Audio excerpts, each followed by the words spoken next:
Ao longo dos próximos 63 dias, esta criatura vai se desenvolver totalmente, tornando-se um cachorro. Ele poderá ficar tão musculoso quanto um mastim, tão ágil quanto um retriever, ou tão pequeno quanto um chihuahua. 3 raças diferentes, uma única espécie.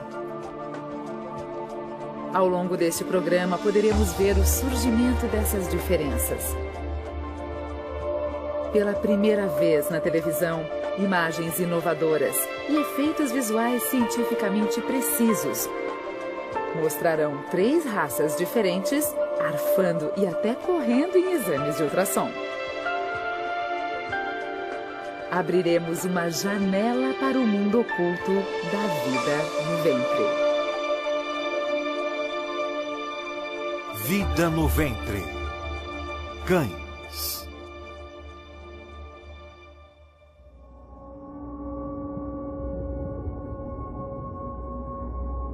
Ele tem apenas 4 semanas de vida, mas sua linhagem é antiga. Este é um lobo, o ancestral comum de todos os cães. Há cerca de 15 mil anos, o lobo cinzento evoluiu e tornou-se o melhor amigo do homem. Os primeiros humanos domesticaram este animal e o transformaram na espécie mais diversificada do planeta. Acompanharemos a jornada do lobo ancestral e de 3 espécies de cães muito diferentes ao longo de seu desenvolvimento no útero. Um mastim napolitano, descendente dos temidos cães de guarda e de briga da antiga Roma. O Golden Retriever, um cão criado no século XIX por um aristocrata escocês para recuperar pássaros abatidos durante caçadas. E o Chihuahua, um cão de estimação muito popular e a menor raça canina do mundo.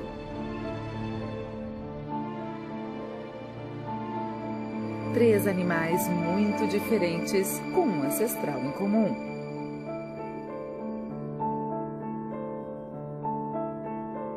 A história dos 4 animais começa com uma única célula, o óvulo não fecundado.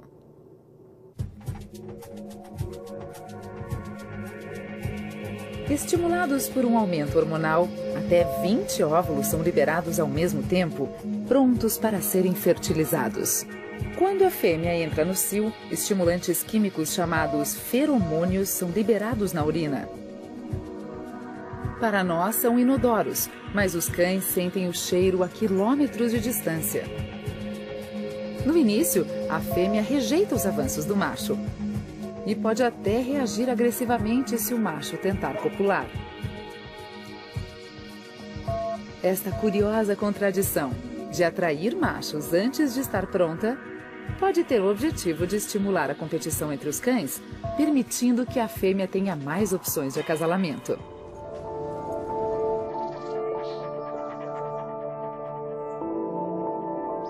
Quando o nível dos hormônios baixar, a fêmea estará pronta para acasalar.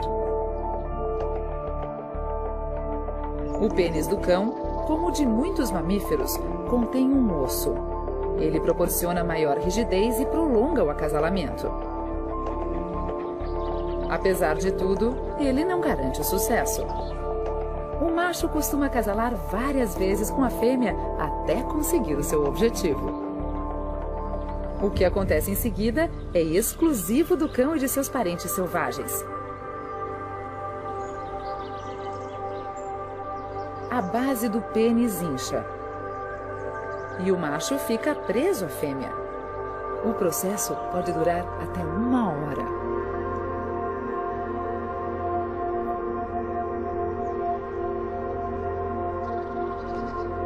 Acredita-se que isso dê aos espermatozoides uma vantagem sobre possíveis futuros concorrentes, ao mesmo tempo em que cada um dos parceiros pode ficar atento a possíveis predadores. Cães com pedigree têm pouca chance de escolher o parceiro. A decisão cabe ao criador. Em alguns casos, o cruzamento ocorre entre irmãos, com o objetivo de perpetuar uma característica específica. Esse é um dos motivos pelos quais algumas raças são suscetíveis a problemas genéticos, tais como a displasia coxofemoral comum em Golden Retrievers, ou mesmo problemas cardíacos que costumam afetar chihuahuas. Biologicamente, todos os cães podem entrecruzar. No entanto, para algumas raças, é fisicamente impossível, pois a diferença de tamanho é grande demais. Apesar disso, todos os cães domésticos pertencem a uma única espécie. Quando o cruzamento é viável, ele sempre ocorre da mesma forma: lobo ou cão, chihuahua ou retriever. Dentro do trato reprodutivo da fêmea, os espermatozoides nadam rápido. Em poucos minutos, eles chegam aos tubos uterinos. O passo seguinte é encontrar os óvulos. O problema é que eles ainda não estão maduros o bastante para serem fertilizados. O espermatozoide humano sobrevive apenas de 2 a 3 dias no trato reprodutivo. O do cão sobrevive uma semana ou mais, e ele tem um truque especial para isso. O espermatozoide se prende à parede do tubo uterino e aguarda. Quando os óvulos estão maduros, a mudança em sua composição química é detectada pelos espermatozoides, que se soltam e voltam a nadar. O primeiro a entrar vence a corrida. Ele perfura a camada exterior e se funde com o núcleo. Os cromossomos no espermatozoide se somam aos do óvulo para produzir 39 pares. Surge então um novo organismo, contendo todas as instruções para construir um cão em particular. Este é o momento da concepção.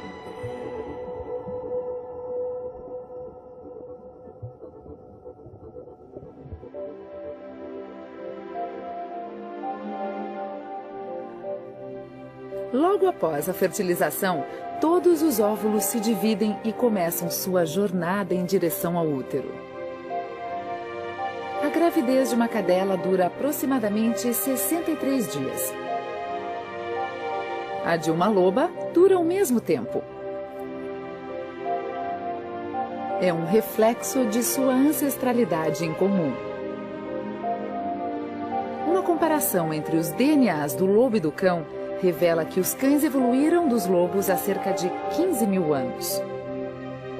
Cientistas chegaram a esse número estudando pequenas sequências de DNA, chamadas de DNA mitocondrial, que são herdadas através da linhagem materna basicamente inalteradas. Ao analisar as raras mutações neste DNA em mais de 650 cães em todo o mundo, pesquisadores conseguiram ligar quase todos os cães domésticos a 3 lobas no leste da Ásia. Essas fêmeas foram as Evas ancestrais do mundo canino. A partir dos primeiros cães, há 15 mil anos, a reprodução seletiva feita pelo homem deu origem à espécie mais diversificada do planeta, com cerca de 400 raças. Nenhum outro animal domesticado assumiu formas físicas tão variadas. Nossos embriões estão ocultos na segurança do útero da mãe. Mas é aqui, neste mundo secreto, que as diferenças começam a surgir. É o primeiro dia de nossa jornada no útero. As cadelas e a loba estão grávidas. Nos próximos 63 dias, os 4 fetos se desenvolverão em animais muito diferentes.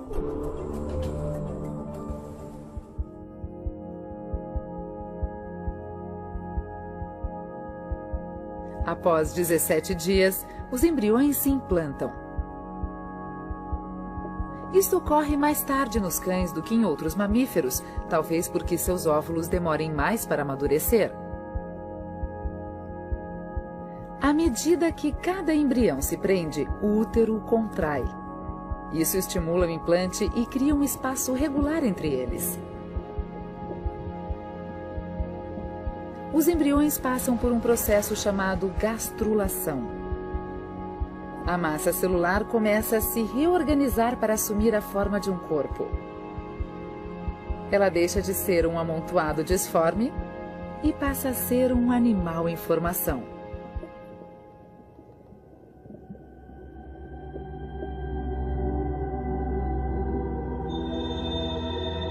Com 20 dias, os embriões parecem quase idênticos a qualquer outro embrião de vertebrado, incluindo o homem. No entanto, dentro das células, genes especiais chamados HOX são ativados, levando o desenvolvimento à fase seguinte. Genes HOX são os responsáveis pela execução do plano de formação do corpo do animal, de alto a baixo. Eles dizem que partes do corpo vão se tornar as pernas, as costelas, a cabeça ou o rabo. Aqui, genes HOX controlam o desenvolvimento deste membro anterior. Enquanto isso, outro conjunto de genes começa a ser ativado em ondas ao longo do membro, enviando sinais que ditarão o formato das patas e a posição dos dedos.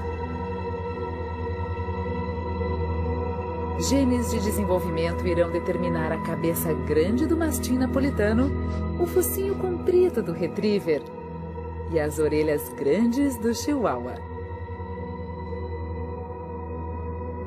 À medida que a jornada no útero continua, 4 animais bem diferentes começam a surgir.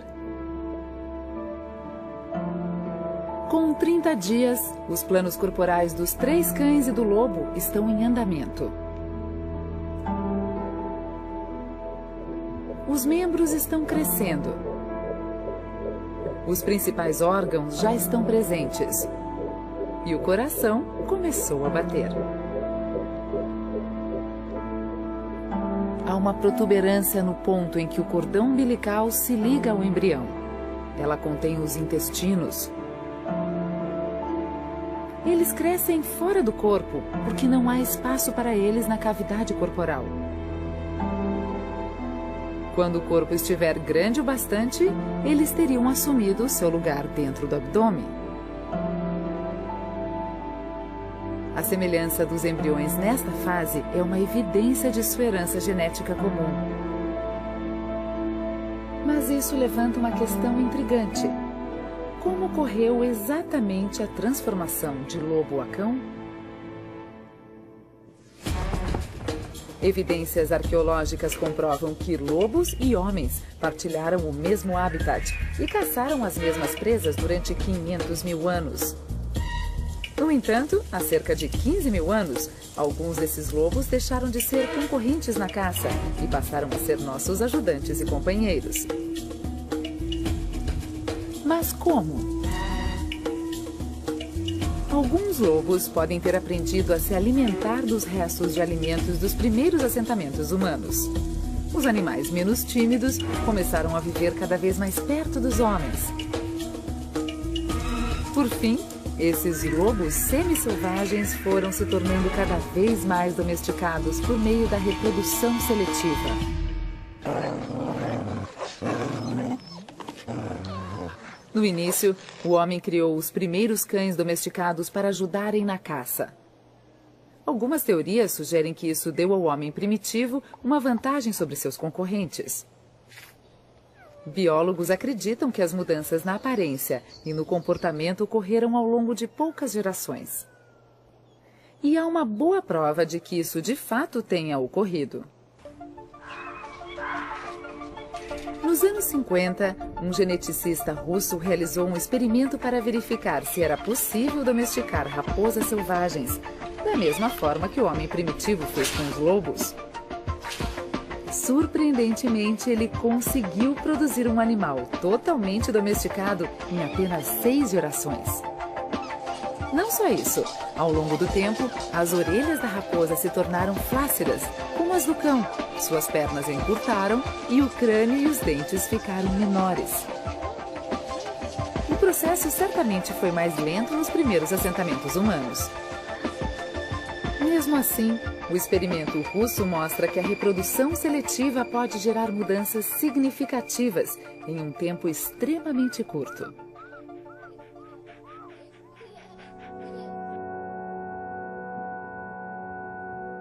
Na metade da gestação, nossos fetos têm o tamanho de uma uva.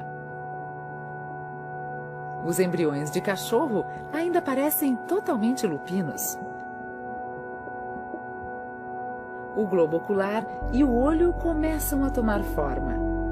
Retinas e córneas primitivas começam a se desenvolver. Os seres humanos possuem 3 receptores de cores na retina. É isso que nos permite ver cores. Cães e lobos desenvolvem apenas 2. Tudo o que verão terá uma coloração azul amarelada.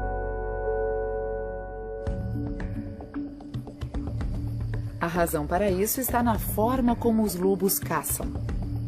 A visão daltônica é boa mesmo com pouca iluminação, quando grande parte de suas presas também está caçando. Outro segredo para o sucesso nas caçadas é uma série de receptores especializados no fundo dos olhos que os humanos não têm e que reagem a movimentos rápidos. No caso de um lobo, eles ajudam a ver um roedor correndo no crepúsculo ou um coelho se movendo no horizonte. Para os retrievers, pode ser um pássaro distante caindo do céu.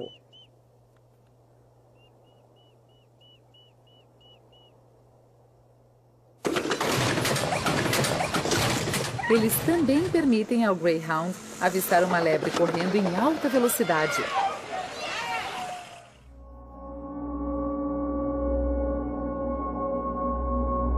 Cães e lobos são extremamente bem adaptados à caça. Lobos muitas vezes perseguem a presa até a exaustão. Eles são capazes de correr a até 65 km por hora em qualquer terreno. Com 34 dias, o motivo para essa habilidade começa a se tornar evidente. As patas são fundamentais para um animal caçador. No início, tanto lobos quanto cães possuem patas com forma de remo e membranas interdigitais. Essa característica muda à medida que se desenvolvem. As patas do lobo mantêm parte das membranas interdigitais. Isso ajuda a distribuir o peso em terrenos mais difíceis, sobretudo na neve. A maior parte dos cães perde as membranas, pois animais domésticos não precisam delas.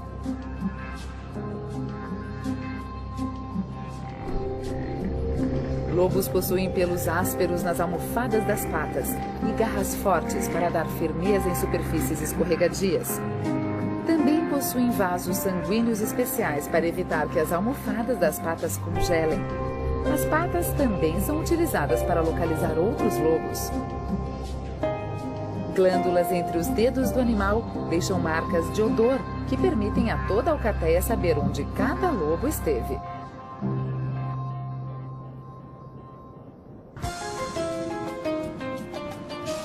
O processo de domesticação transformou os lobos nos primeiros cães, mas o homem reforçou e ampliou as diferenças por meio da reprodução seletiva.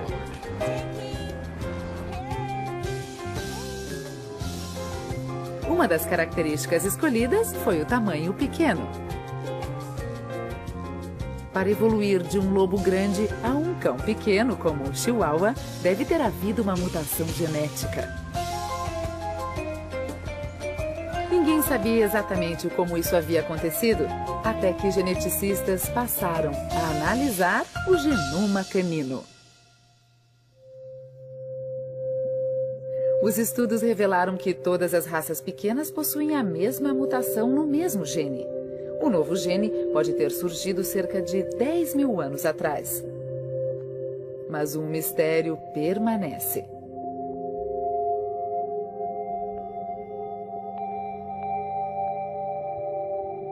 A mutação torna o cão inteiro pequeno. No entanto, nem todas as raças mantiveram a proporção ao encolher.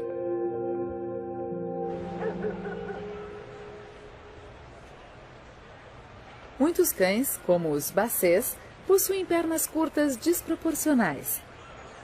Eles foram criados por meio da reprodução seletiva para expulsar raposas e outros animais pequenos de suas tocas. A mutação é responsável pelo tamanho pequeno, mas não pelas pernas curtas. Os pesquisadores talvez tenham encontrado a resposta.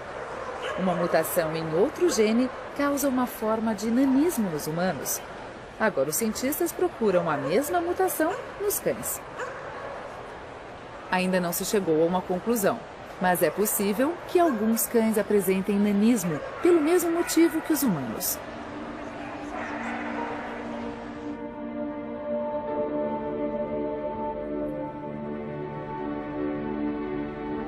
Faltam apenas 28 dias para o nascimento. Mas antes, é preciso sobreviver no ventre. Porque às vezes o corpo da mãe decide desfazer os 35 dias de crescimento e reabsorve o feto, como se ele nunca tivesse existido.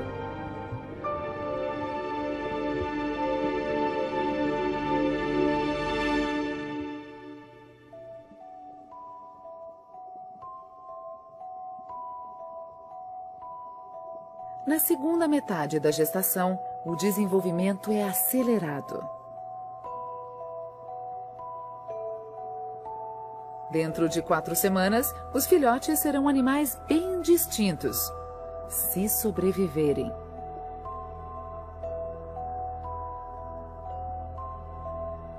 Cadelas e lobas às vezes reabsorvem seus fetos, desintegrando totalmente o embrião. Um pequeno caroço na parede uterina é tudo o que resta.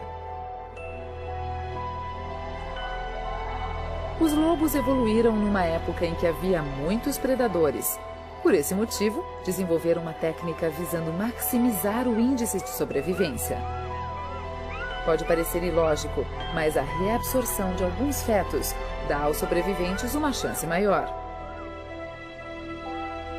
Quando a cadela fica estressada, a mesma coisa pode acontecer. Entretanto, a existência confortável ao lado dos humanos costuma propiciar o nascimento de toda a ninhada.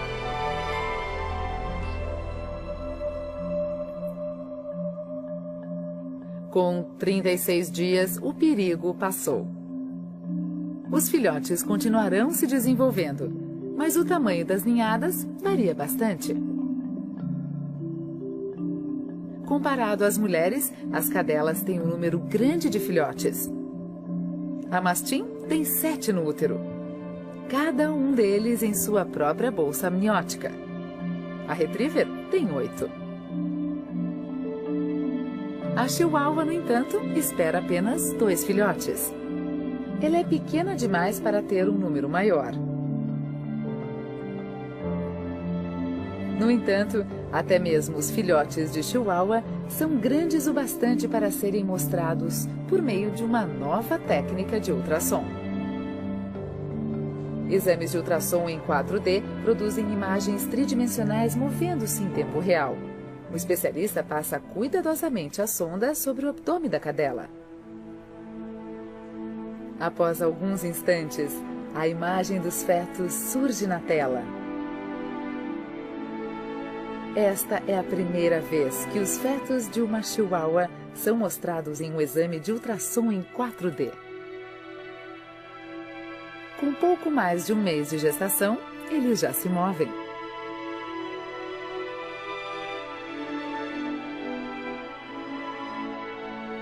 De forma impressionante, os fetos da retriever parecem estar correndo.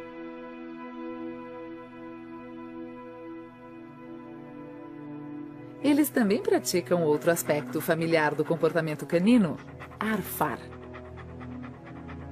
Cães não suam como os humanos, por esse motivo, eles usam a respiração para resfriar o corpo. No útero, os filhotes praticam alguns comportamentos meses antes de serem necessários. Isso ajuda a reforçar as conexões nervosas do cérebro, além de estimular o crescimento dos músculos das pernas e da mandíbula.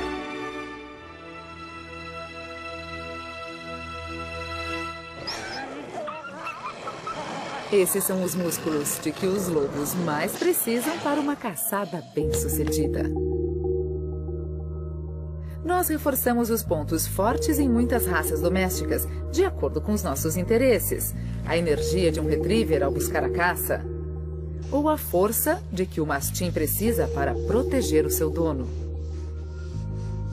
O processo de transformação do lobo para uma coleção de raças distintas levou alguns milhares de anos. Os primeiros cães domésticos eram muito semelhantes aos seus ancestrais lupinos. A mentalidade da vida em bando propiciava uma afinidade natural para a socialização. Os homens se aproveitaram de seus talentos naturais, a caça, a proteção e o trabalho comunal. Era o início da reprodução seletiva.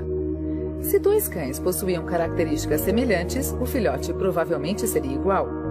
Controlando-se o cruzamento dos animais, é possível direcionar as características da geração seguinte.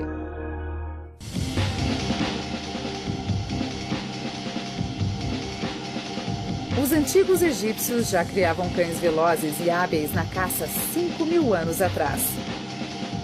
Mas o processo era diferente do praticado atualmente pelos criadores de cães com pedigree.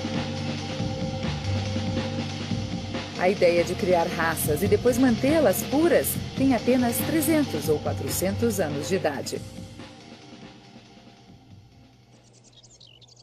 A aristocracia europeia criou cães com bocas macias para carregar aves. Criaram outras raças para serem pequenas o bastante para serem carregadas. E para afastar intrusos, criaram cães grandes com latidos ruidosos para atuarem como cães de guarda.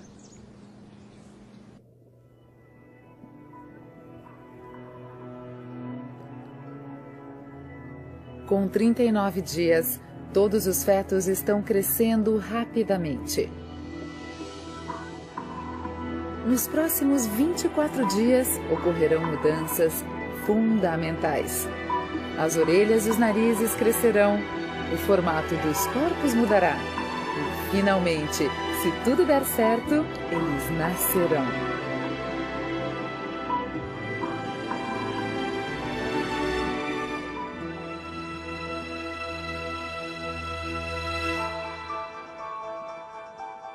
Até agora, a placenta filtrou os dejetos do feto. Agora, os rins estão funcionando. Os embriões excretam urina no fluido amniótico em que estão mergulhados. Para proteger os olhos, ainda em formação, as pálpebras estão totalmente fechadas. Embora essa característica seja comum a lobos e cães, há uma parte da anatomia do cão que varia mais do que as outras: as orelhas. Ao mês do nascimento, as orelhas são bem definidas em todos os fetos. O ouvido interno já se formou. Os ouvidos médio e externo ainda estão crescendo.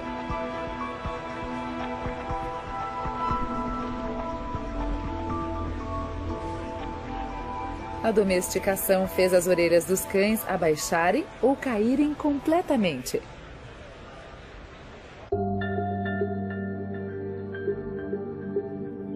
É um exemplo de um fenômeno conhecido como neotenia, quando adultos retêm características infantis. De certa forma, os cães não crescem nunca. Eles permanecem como os filhotes, com orelhas caídas e abanando os rabos.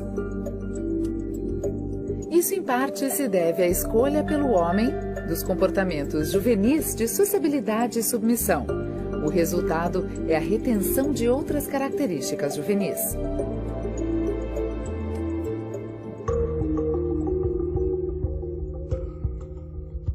No entanto, nem todas as raças têm orelhas caídas.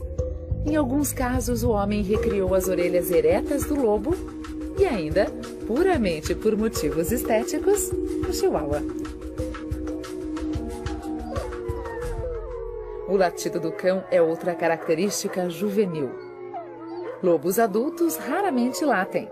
Eles uivam para marcar o território e convocar a alcateia para a caçada, algo que o cão doméstico não precisa fazer. Em algumas raças, o latido foi especialmente selecionado, como no caso de cães de guarda. A domesticação produziu mudanças rápidas no formato e no tamanho dos cães.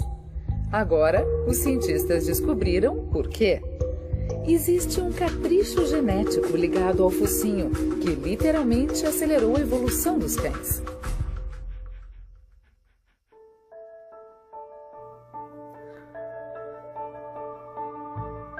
Apesar dos efeitos da domesticação, um aspecto selvagem que o cão manteve foi seu incrível faro. É uma reminiscência dos lobos, para os quais o faro é uma forma de marcar território e de identificar membros da alcateia.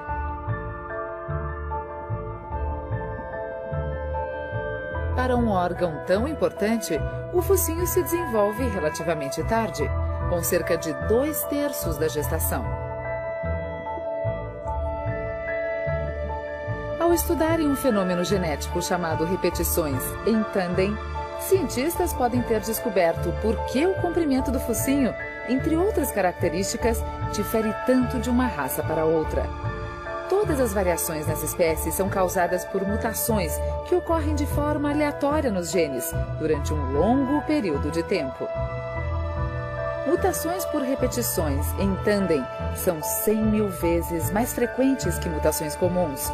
Dessa forma, elas causam mudanças físicas mais rapidamente. Uma repetição em tandem é uma sequência de DNA repetida, basicamente uma gagueira genética produzida quando o DNA é copiado. O fenômeno é particularmente comum em cães e pode ser um dos motivos para terem evoluído tão rapidamente. Aqui podemos ver a evolução em ação. Nos últimos 100 anos, repetições em tandem em um gene que controla o desenvolvimento ósseo fez o crânio do pitbull apontar cada vez mais para baixo. No entanto, o tamanho do focinho de um lobo ou de um cão não é o responsável por seu faro extraordinário. O segredo está do lado de dentro. Placas ósseas cilíndricas preenchem a cavidade nasal. Uma câmera endoscópica mostra uma membrana esponjosa, espessa, repleta de células olfativas, todas ligadas aos nervos que enviarão as informações de odores ao cérebro. Nos seres humanos, essa membrana tem uma área equivalente à de um selo postal. No cão, pode ser até 60 vezes maior. Com 5 milhões de células olfativas, um ser humano é capaz de detectar o aroma de um cozido que está sendo preparado no fogão. Um cão, com 200 milhões, consegue detectar cada ingrediente separadamente. O olfato também é fundamental para identificar outros cães. Cheirando glândulas próximas ao ânus, é possível saber que cão marcou cada território. Essa capacidade olfativa incrível nos tem sido muito útil. Cães são usados para localizar corpos debaixo de concreto. Já foram utilizados até por médicos para identificar cânceres da bexiga e da pele em seres humanos. Com 55 dias de gestação, os cães e o lobo estão nas etapas finais de desenvolvimento. Os fetos já se parecem com os animais que se tornarão, e os tamanhos começam a ficar diferentes, embora nada comparado à vida adulta. E não é apenas no tamanho que eles se diferenciam, no cérebro também. O lobo precisa de um cérebro grande para caçar em grupo de forma coordenada. A disputa por restos de comida de seres humanos requer uma astúcia bem menor. Como o cérebro é um órgão extremamente dispendioso em termos de energia necessária para mantê-lo, imagina-se que a seleção natural em cães domésticos favoreça animais menores, com cérebros menores. Dessa forma, cães domésticos se tornaram menos atentos ao seu ambiente do que seus ancestrais selvagens. Nem todos os cientistas concordam que cérebros menores tornam os cães menos inteligentes que os lobos. Talvez eles possuam inteligências diferentes. Os lobos dominam a complexidade de viver e de caçar em grupo. Cães têm o talento de aprender comportamentos bastante complexos de seus mestres humanos.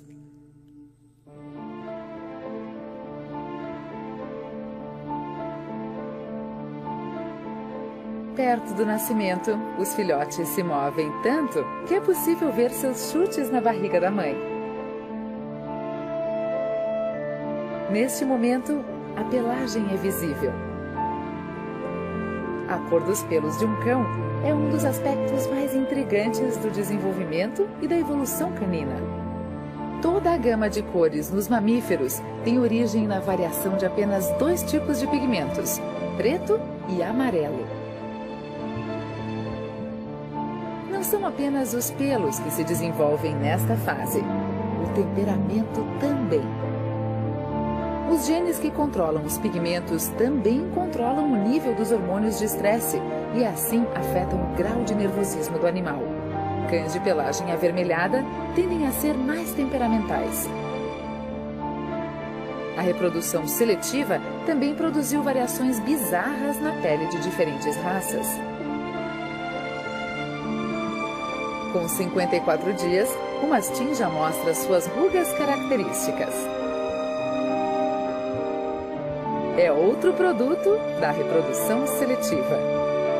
A pele solta torna difícil para qualquer agressor morder o pescoço do cão, fundo bastante para atingir a traqueia ou as artérias.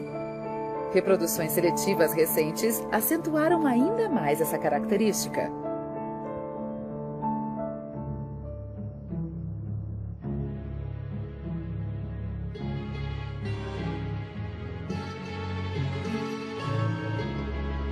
O Molosso romano, que deu origem ao mastim napolitano, tinha muito menos rugas e era de outra cor, mais semelhante a este mastim especialmente modificado. Pequenas mudanças genéticas são tão poderosas nos cães que a família original do mastim inclui atualmente raças como o Dog alemão e o Wolfhound. Eles foram criados há vários séculos, através do cruzamento do Molosso romano com outras raças. De certo modo, a reprodução seletiva é um gigantesco experimento genético, e a diversidade dos cães domésticos é uma prova do seu poder. Nos últimos anos, assim como no caso do homem, o genoma canino foi totalmente mapeado. Com isso, é possível estudar não somente os genes que tornam as raças tão diferentes, mas também os genes responsáveis por doenças. Como partilhamos mais da metade das doenças que afligem os cães, essa pesquisa pode ter aplicações valiosas para todos os seres humanos.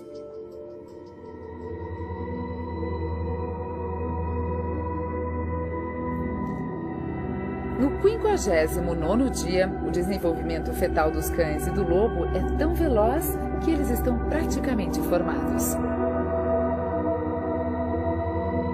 Faltam apenas 4 dias para o nascimento. A mastim espera 7 filhotes.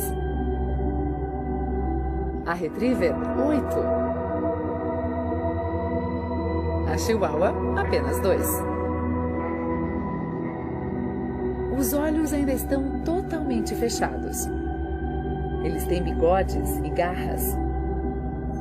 Apesar do mesmo período de gestação, o filhote de chihuahua pesa 150 gramas, enquanto o filhote de mastim tem quase 1 quilo, 7 vezes maior. Entre os adultos, o maior cão chega a pesar 100 vezes mais do que um cão da menor raça.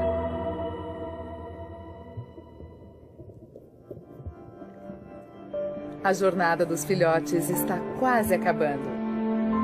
Diferenças enormes já surgiram entre eles.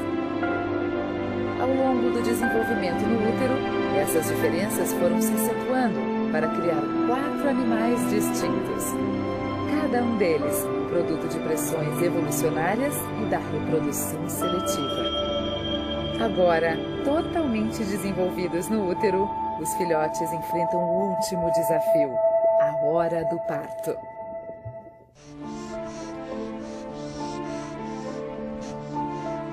– 60 dias. As mães estão cada vez mais inquietas. Nos próximos 2 ou 3 dias, elas farão de tudo para encontrar um lugar seguro para dar à luz. Em um útero cada vez mais cheio, o nível de oxigênio cai, dando início ao trabalho de parto na mãe. Os fetos se alinham com o canal de parto, com a cabeça para baixo, e as contrações começam. 63 dias após a fertilização dos óvulos, os filhotes viverão a jornada mais traumática de suas vidas, a saída para o mundo exterior. O trabalho de parto pode variar de 1 a 36 horas. A mãe tenta rasgar a cama. Este é provavelmente um reflexo do passado selvagem dos cães, quando as fêmeas cavam uma toca para dar à luz. As contrações estão mais próximas. A cadela começa a arfar e se deita para facilitar o processo. Muitos mastins têm dificuldades no parto. Muitas fêmeas têm inércia uterina, uma condição em que o útero para de se contrair. Mas, por fim, o primeiro filhote surge.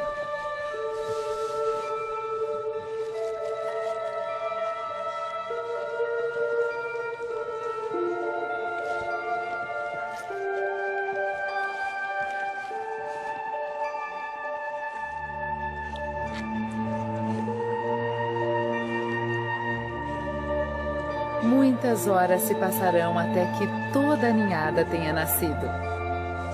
As chihuahuas têm problemas ainda maiores. A reprodução seletiva criou uma mãe pequena demais para expelir os filhotes. O ser humano criou o problema e ele mesmo o solucionou. Nossos filhotes de chihuahua vão nascer através de uma cesariana.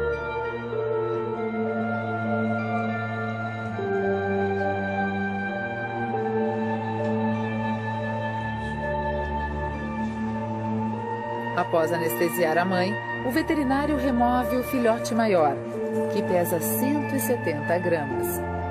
O outro pesa apenas 110. Como todos os cães, os filhotes chamam pela mãe. O som estimula a glândula pituitária no cérebro.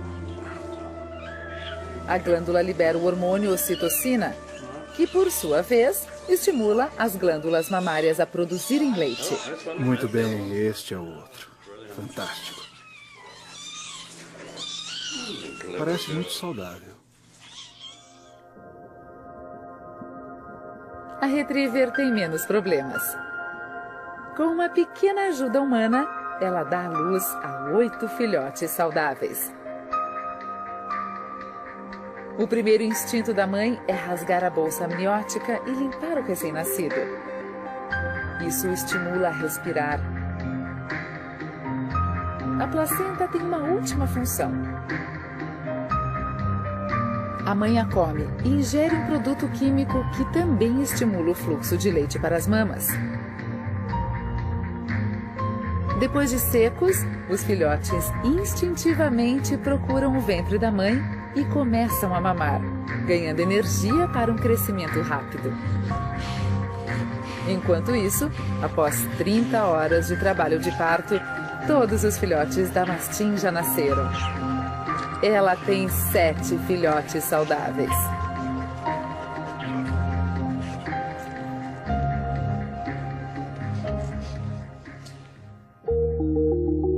Lobas têm os filhotes em uma toca subterrânea. É um local seguro e aquecido, onde os filhotes passarão as primeiras 4 a 6 semanas de suas vidas. Eles são fisicamente fortes para seu tamanho e conseguem rastejar e brigar para mamar nas melhores tetas.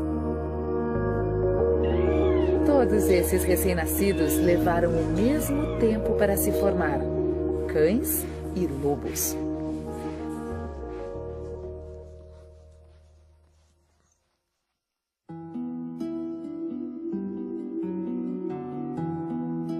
Os olhos dos cães abrem pela primeira vez cerca de 7 dias após o nascimento. No entanto, eles permanecem cegos por mais 3 dias. Após 2 semanas, os canais auditivos se abrem. E depois de 35 dias, a audição dos filhotes será muito mais aguçada do que a nossa.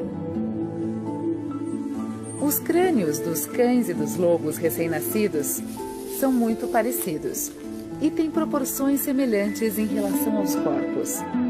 No entanto, o crânio do lobo continuará crescendo por mais 8 meses, bem mais do que o do cão, para acomodar o cérebro maior.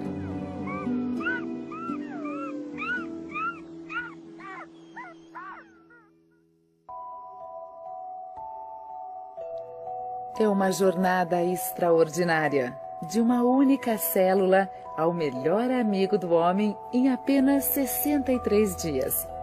Isso nos dá uma visão única da vida no ventre, onde a gravidez pode ser falsa, o feto pode ser reabsorvido e onde vemos os futuros filhotes arfando e correndo. O mais surpreendente é como essa jornada reflete os milênios de evolução e de intervenção humana que transformaram o lobo em cão. Formas extraordinárias e habilidades extraordinárias, e até mesmo personalidades distintas. É um exemplo da incrível capacidade humana de domar o selvagem e moldá-lo aos nossos propósitos. Uma jornada de 15.000 anos, revivida em apenas 63 dias no ventre. Versão Marshmallow São Paulo.